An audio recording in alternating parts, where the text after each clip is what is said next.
And in the other, he was nice and round and, with ARVs.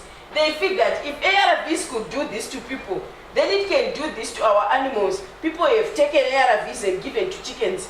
They've given to their dogs, which were sick. They've given to, a whole lot of other things. And then they've also said, if ARVs could make people who were so sick and whatever happy, maybe we could even mix this with marijuana, and a whole lot of things is happening around ARVs, which is all in the name of abuse. And people do all these things out of ignorance of what other side effects this could have on them. So we still need a lot of mass education, which is why these things, I'm sure you heard about these things on the radio, or I don't know who was telling you about the drug abuse or whatever. But the reason why those programs are on radio is for everyone and all community members to know how some of these drugs are abused.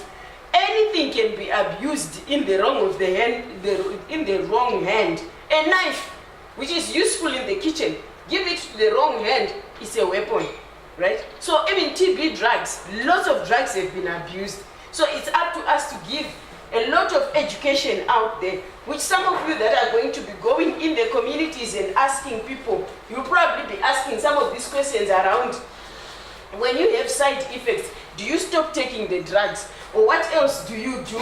And so it's important for you to know this, and I'm very happy that you're asking these very relevant and intelligent questions. Good job, group. Good job.